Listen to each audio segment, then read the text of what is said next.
Hello and welcome to another edition of the ABCs of CPD and CFD. My name is Napoleon Bell and I'm the Executive Director with the City of Columbus Community Relations Commission, bringing you another edition to why police officers and firefighters do what they do. But as always, in each show we do something a little bit different, highlighting another office within the City of Columbus that has an impact on the community, but also works in collaboration with the community and also with our police and firefighters out there in the field. So I'd like to get the show started. And first, start off from the City Attorney's Office. We have two individuals here from the City Attorney's Office. First of all, we have Attorney Jody Spurlock. I'd like to welcome you to the program. Thank you. And also next to her, we have from the City Attorney's Office, Attorney Jiza Page. I'd like to welcome you to the program. Thank you. And then our forever co-host, part of our dynamic duo, Lieutenant Dave. The other one didn't come. Lieutenant Dave Sawyer. Yeah, thank you for having me again. All right, glad to have you on the program as always. So first of all, let me just turn to Attorney Spurlock in regards to your office has started a new zone initiative, is my understanding, and this to better communicate with the community. So tell us a little bit about that and what that is designed to do and what you've been doing so far. Sure. The city attorney created the zone initiative about 6 years ago. And basically what that is he has assigned an attorney from his office to each of the 5 police zones.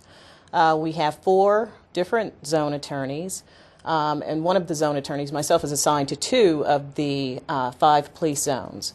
And as a zone attorney, what we do is we're basically a community liaison person between the communities and our office. We work closely with Columbus Police, with code enforcement. We go out to community meetings. We try to get around to police roll call so that we can kind of keep our ear to the ground to find out what's going on in the community and what it is our office can do to help solve problems in the community. Wow. So, when did this initiative start? It sounds, very new. I think it started around 2006. Okay. And so we've been out there for a while now. Wow. Okay. So in essence, then, if I'm in one of these zones, then I've got my own, I'll say my personal attorney out there to help me through some things. And that's kind of true. There are some limits on what we can do, but, if there are a number of problems in the community that you think our office might be able to help with, then your zone attorney would be the person to contact. Okay, so speaking of contact, how do we know who our zone attorney is? Is this on the web for one thing? Is there a number that they can call to say, hey, I live at such and such, who's my zone attorney? Yes, it's all on the city attorney's website, and that website is ColumbusCityAttorney.org. ColumbusCityAttorney.org. And is there a phone number that they can also call for general information? Yes. I know my number, and Jiza probably knows hers, but I think if you go to the city attorney's website, you'll get the phone number for your zone attorney, the zone attorney in your area, and it will tell what zone each of us are assigned to, and the precincts that cover those zones. Okay. So if you go to the city attorney's website and just go to, I think it says Zone Initiative, go to Zone Initiative, and all of the information is there on the website. Excellent. Well, I'm sure they could also probably call 311 too. And they could probably also call 311. Get that information. Absolutely. Excellent. Well, that sounds like a great thing to be happening. But it's funny that it's been going on for that long because I didn't know about it, and so I'm sure some of the community people don't know about it. So we're hopeful that by this being broadcast, that they learn more about the Zone Initiative and then how the City Attorney's Office can help community people directly. Out there in the field. Exactly. I hope so too. Great. Well, speaking of those issues in regards to the City Attorney's Office and issues you deal with, we have Jiza Page here, with dealing with nuisance abatements. This is a huge thing that I think many people are dealing with as far as property and landlords, that aren't doing the right thing and are letting their properties go into disrepair. Now, before we get started, there was a motel I know there's an ongoing investigation on that, but recently I think Judge Hale had said to close it down until I think till the case is heard. But we have some pictures that where the community came together and got out there and has been really working on this issue out there and actually started picketing. So I'm wondering, hopefully we got those pictures queued up to be able to take a look at that. Matter of fact, there's the pictures there that where actually community members were getting out into the right there out in front of the Motel 1, picketing about the issues that are going on there at the Motel 1. And what was great about this, and if we go to some of the other pictures, is that when the community gets involved in a situation, and Motel 1's been there for a long time, been a problem for a long time, but when the community gets involved and they continue to work on the issue year after year and what have you to try to address this issue, which is they feel as though this is a nuisance to the neighborhood and brings problems to the neighborhood, they get out there and get involved in that issue out there. So that makes a difference. And so there was collaboration between city attorney's office, I know the state fire marshal was involved, Columbus police were involved, Columbus fire were involved to make that happen because they were very upset. So I applaud the community and really sticking with this because that's what I think the community needs to do. And not only in this area, but in so many different areas to really come together and collaborate with all the city entities, especially since you guys are really out there now a lot, to make a difference in our community for a positive change. So with nuisance abatements, how does someone, I've got a problem house next to me, or I've got a problem motel or whatever that business is next to me, bringing in all kinds of drugs or whatever that might be that's creating a nuisance for the community. How does someone go about getting your office involved and getting the same results as we're seeing that is happening with the motel and others? I would say the first step that they should take is call either 311 or the non-emergency police line just so they can start making the proper complaints and getting the proper agencies with CPD, whether it's narcotics or vice, involved and already start investigating. Jody and I go to a lot of community meetings. When we're there, we want to hear what is the community's concern. So if we are invited to a meeting, let us know what are the things that's going on. If you have addresses, if you have a particular location in mind, just give us some of the ideas of what's going on, if it's drugs, prostitution, and we can also speak with the vice sergeant, the intake sergeant, and let them know that this is a place that you should probably start investigating. And if you have anything, then they can come back to us and we can see if it's sufficient evidence to then file for a nuisance abatement. Okay, so when you talk about sufficient evidence and to do a nuisance abatement, is that something that it's just one call to the police and, well, there's been a couple calls here to the police, or should, the people look at, we've called about this place 300 times and nothing's ever done, but it's all been about drugs or prostitution or whatever it might be that they're doing at that, or shootings, this, that, and the other. So first of all, are you saying that the community needs to be involved and make those phone calls about the property? Yes, that is correct. Okay, so they've got to do that. So don't give up. Right. You got to make the calls first of all, so that you have enough evidence to look at is this a potential nuisance abatement? Yes. And one thing that we do include with our abatements is the amount of runs that CPD has to do. Those are typically based out of calls. So if people are calling saying it's loud noise, a suspicious person, they just heard shots fired, those are things that we were able to use as evidence to show that this is a nuisance property. This property isn't welcome in this particular community. Wow. So, there's a couple bars and what have you that seem to always either have fights, shootings, everything else going, drugs in the parking lot, whatever it might be. How much in general, how much does it take for this to be considered a nuisance abatement? Because, in some places, I'm sure there's shootings at least once a month, potentially, and then if not shootings, there's fights. Is that enough? So are we looking at a couple months span, or is this something that we have to say, over the past 6 months or over the past year, this is what's tallied up over this with this particular property to look at doing a nuisance abatement? I may defer to my senior attorney for more about this, but I think that it just kind of depends on the location and the particular maybe activity that's going on. I did an abatement on a property that's on the east side off of Hamilton Road. It's been closed since February. They CPD, Vice particularly, had a few drug buys, I think maybe around 4 or 5, that were done over a period of a few months. So it wasn't an investigation that went on for a year. I think it may just depend on what type of activity is going on, how long CPD wants to investigate, if there's something further that they want to look into before they give it to us. As far as what evidence is sufficient, again, that depends. Shootings aren't nuisance activities. If it's a bar, it would be either illegal liquor activity or selling drugs. So the shootings kind of, I guess, add more meat to our case to show that because of the other activity that's going on, it's causing the shootings and is a nuisance in the entire community. I hope that answers it well. Oh yeah, no, I mean, that's good. Well, to that timing, because so often community and residents would feel as though, you know, I've called and called and called. Nothing ever happens. And it sounds like, you know, to get something done, they got to continue to call and not get disenfranchised or don't feel empowered. But from all those calls, can it take, it sounds like as short as 3 to 4 months, and also much longer. So what's the average time, I'm saying, to have a successful nuisance abatement do you see from the ones that you guys have been involved in? I don't think it's so much the length of time, it's the amount of evidence you can collect in a certain amount of time. Okay. Just to clarify a little bit, what Jiza said is there's basically two types of nuisances.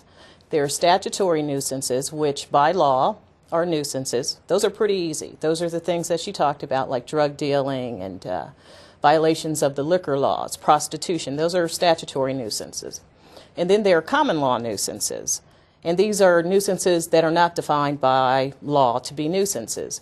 And they all contribute to most of our nuisance abatement cases. And it's really, I think it's really the kind of evidence we can collect. And it doesn't matter the time. I mean, it's much easier, I think, for us to take a statutory nuisance into court because the law says what the judge should do if these certain activities take place.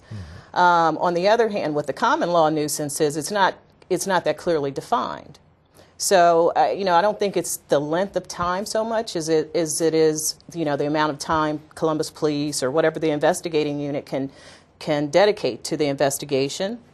But, I mean, it just depends on the type of activity. I mean, if they're dealing drugs, we could shut it down pretty quickly. I just did one at the Knotty Pine Bar on Hudson recently, and I think that investigation went on for probably maybe a couple of months. Wow. But they were, well, we alleged they were dealing drugs out of there. Okay. So one thing before we got some more questions, but we want to also give the viewing audience a chance to give us a call, and they can do that at 645-6557. That's 645-6557. They can give us a call for any questions they might have of any of our panelists here. But also, we are also on Facebook, so you can friend me at NatBell, N-A-P-B-E-L-L, NatBell, and ask those questions on Facebook also, and we'll get those questions asked by our guests. And we're streaming live, so we're all over the world. So somebody could call in from anywhere. I had a question. So you had a question. So the nuisance abatement, can it be filed against a rental property or a multifamily dwelling? Yes, and we do. It's not only just businesses; it's with them too. Yeah, we do crack houses quite often. And usually those are rental properties. But a multifamily dwelling, you know, if we have the evidence to do it on certain units, we can do it on certain units too. Now, to that point, what about the repeat offender? You know, often another big complaint from community is that we've got an apartment complex, and it might be a smaller one, maybe a couple, 4 families, whatever it might be, but they are known for housing those persons selling drugs. And narcotics has been out there and done the raids and this, that, and the other. Could it come to a point where there's a nuisance abatement of the entire complex, brought against the entire complex, or do you do it by apartment? Which one of those can? Well, if it's an apartment complex, I mean, you have to tie the nuisance into you know, a particular location. When you talk about repeat offenders, what the law says is that if the owner has been put on knowledge, because what we get when we do these nuisance abatement actions are injunctions on the property. And the injunction says that the property owner is enjoined from allowing the nuisance to exist at that property and elsewhere.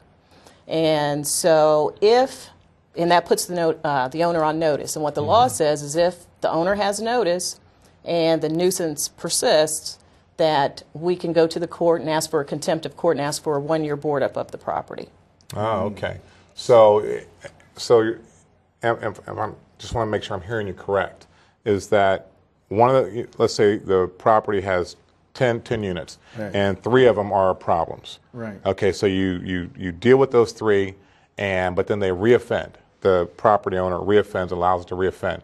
Can we then say that since any properties that he's also dealing with, could you shut down all 10?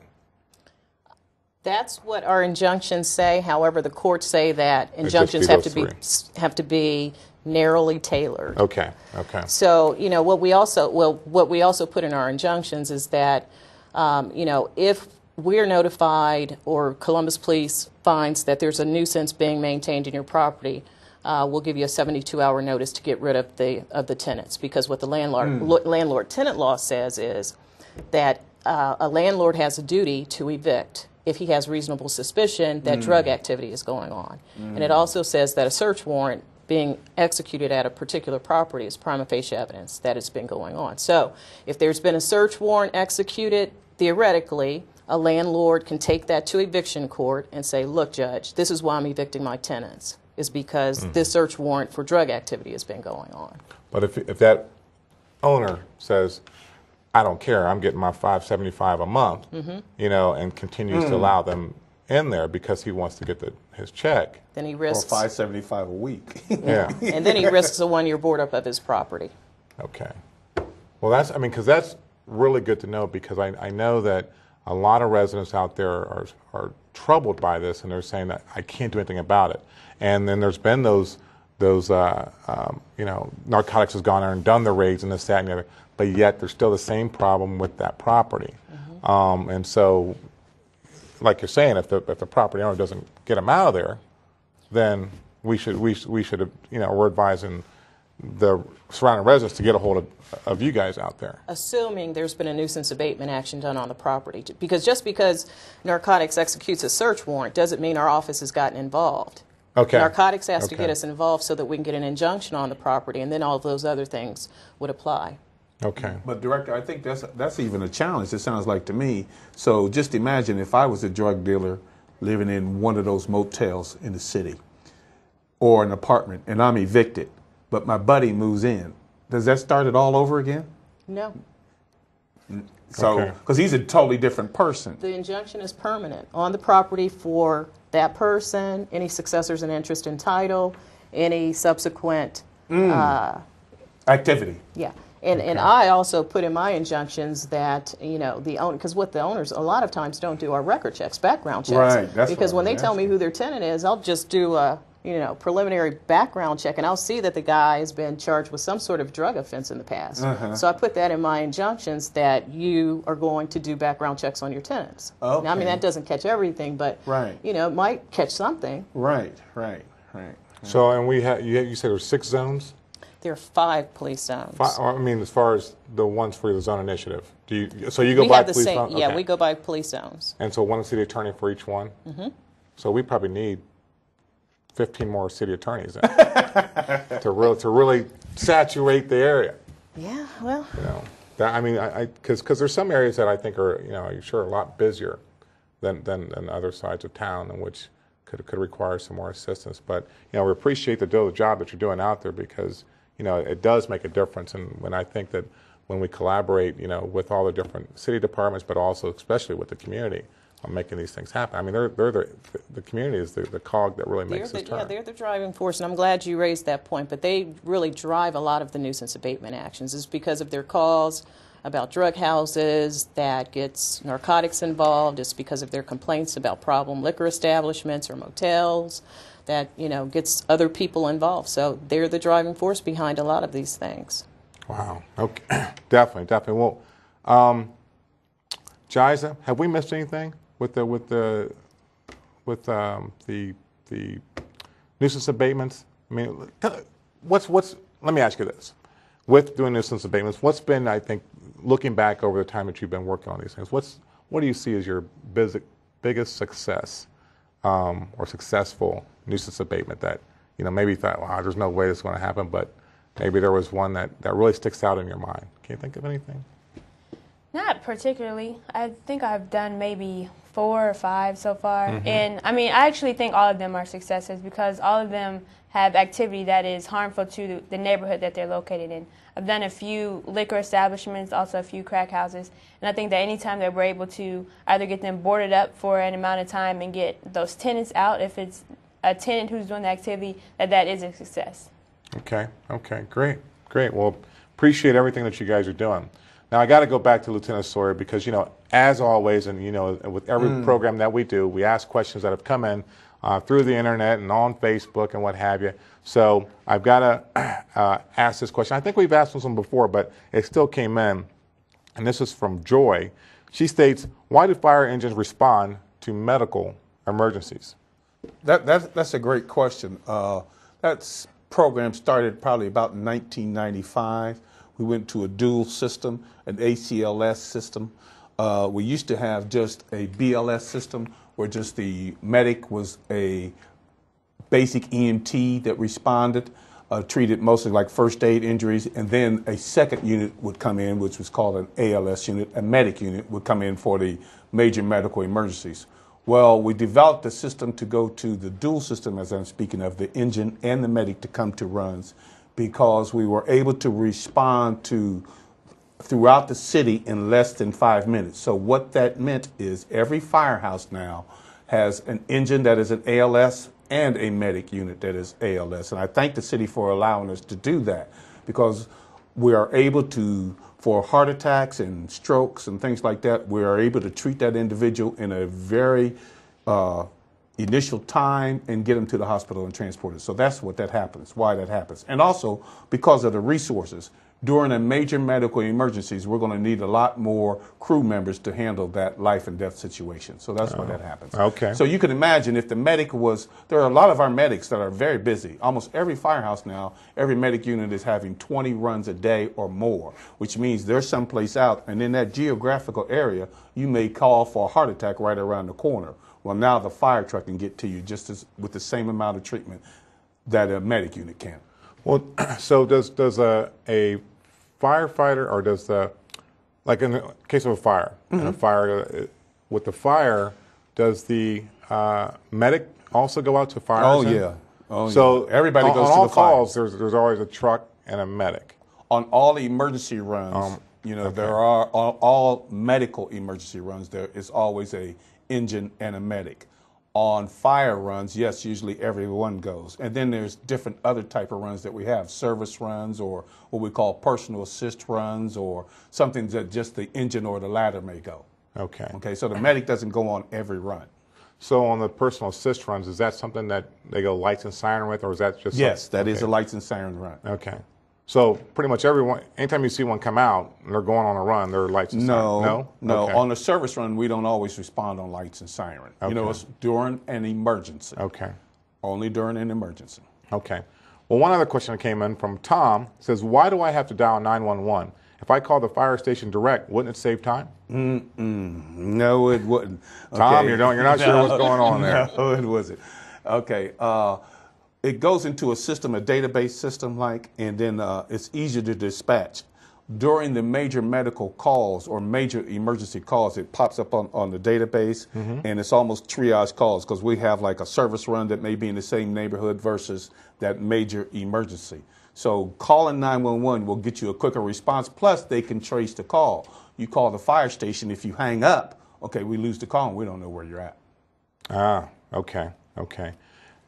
One question that I've got, I think it's with these new cell phones. Plus, we're not going to give you all the telephone numbers to all the fire stations. right.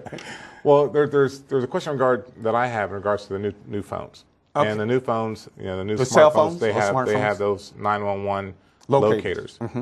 Have you had many runs involving the use of the 911 locators? I suggest we get our alarm officer in here to answer that question because I don't know that answer right now. Okay. But I'm willing to bet now, yes, that everybody has a cell phone. They are calling, picking up that phone and calling 911. It's easier. It's accessible. Okay. Let me ask you, if you're in your home, okay, do you have your cell phone with you all the time? No. Okay, so you put it in a charger? Right. That's kind of unusual because usually people carry their phone with them everywhere they're going, even in their own single-family home. And instead of going to the phone that is, used to be the OB line, okay, Ohio Bell line, you just pick up your cell phone and start dialing. So Well, that's why we're getting those calls. See, because my house is in a seemed like a dead zone. You're in the Richmond area. So, yeah, no, it's somewhere in a dead zone area where it picks up okay, but I always have maintained a landline phone because, and tell me if I'm right, they say the landline phone you want to, in case the power goes out, but I've just always been told to keep a landline phone at the home in case power goes out. But with a cell phone, it doesn't matter if power goes out. Right. But if your battery dies, I guess on your cell phone, that could be an issue. Right. But I've always maintained a landline phone. I would imagine, and I would imagine even you, especially ladies, sleeping in bed at night. Okay, you might have your cell phone right next to you, because it's accessible instead of getting up and going over to get a phone, and that's security. And all I got to do is pick this phone right up now and call 911. Well, I don't know. I like to put the cell phone. I go home, I try to get rid of that. That's because we work so hard. Right. This thing off, both phones, as a matter of fact, I got to put in the chargers and be done with them. Can I ask her about the zone initiative? Yes. Please. Okay, the zone initiative, does that work for fire also? Yeah, okay. absolutely. So we have battalions, but it's battalions, 7 battalions, but it's basically the same geographical areas. Because I know I've worked with you in some of those block watches and civic association meetings. Right, and that was the reason, is because I was the zone attorney for that area. And I appreciate you being there. So you're the attorney for the community and for public safety. That's right. That's great. Right. That's good. Right. So, well, then what are do both of you have respective zones then? We do. So what are your zones, and what geographic area does those cover? I have zone 2, and it's everything south of Freebus. I would say east, starting, my point is like around James Road is an easy way for me to figure out, and everything pretty much east of that. And I go as far east as like Wagner Road. Oh, okay. You go way out past almost on the other side of Ronesburg in a sense. Yeah. Yes. Okay. Oh, James Road, that's a busy area. Old 9 precinct area. I'm sorry, Director, I got one more question. What area is yours? I have the entire west side of Columbus, the near east side, Old Oaks. Okay. Yeah, that's about it. So everybody in that area, what we want them to do is call you guys and say, just blow up those phones. So make sure you know the area. So we've got the near east side, and we've got the far east side right here to help out with the issues. And the west side. And the west side. So the west side and east side. So do we know who does the other who does the other sides of town? Go ahead. Zone 1 is Bill Sperlaza, and that's pretty much far north, if we would consider that. And then kind of around campus area and Linden area is Steve Dunbar, which is zone 4. Okay. And Lieutenant, you said you had another question? The nuisance abatement, does that work for vacant and abandoned properties? Yeah. Oh, it does. Okay. So there's a whole other issue. You guys have a lot on your hands. Well, yeah, we do. I mean, the other thing that we do is we handle the lawsuits for code enforcement for the vacant and abandoned housing. Okay. So, I'm just amazed. I mean, there's so much then. I mean, I don't know how 5 people can do all that. I mean, that seems like a lot of paper. It seems like to me. And we talk about the timing of the time frame that these can take. 3 months, 5 months, depending on how much investigation goes on with it and how much information that they can get. So, and to compile all that. So you have a lot of interns and what have you, I'm sure, in the office or somebody to help out get that stuff done. But we do appreciate that, because without that, this I think gives power to the community out there to be able to make those changes. Out there to see something actually happening, because police can go out there, fire can go out there and do their thing, but the long-term effects is ultimately what the community is looking for. And that's part of the long-term effect, to close the place down, to get those people out of there. Not just, we can arrest them all day long, but if we can't really deal with the root of the problem, which is the property owners who are allowing this to continue to happen, then, it will perpetuate itself. It'll keep doing it. So really we appreciate what you're doing out there. So one last time, the website to go to would be? ColumbusCityAttorney.org. ColumbusCityAttorney.org. I should pull that up real quick to see if I could get that on there. And okay, so ColumbusCity.org. We'll make sure that our viewing audience, make sure they get on there, give you a call, make the complaint or what have you. Call 311, and they could probably speak with the Pride liaison also to maybe get a hold of you too. Yeah. So if you have a neighborhood Pride office in your area, you can get that, contact you through there also. That's right. Great. Well, so happy that you're here to talk about the zone initiative and the nuisance abatements, everything that's going on there. The city attorney is out there, boots on the ground, making things happen. So I appreciate you being out here. And as always, Lieutenant Sawyer, appreciate you being here. Thank you. As always, answering our questions out there from the community. Thank you for having me. All right. And to our viewing audience, we've got some great things, or a great program coming up. Our second segment, we're going to be talking with police and some issues that are going on the west side, some success stories that are going on the west side. But then also we're going to be talking about, our diverse communities that we have around Central Ohio and how we communicate as the city communicates with them, but also how everyone communicates together. So don't go away. We've got a great second segment coming up after these words.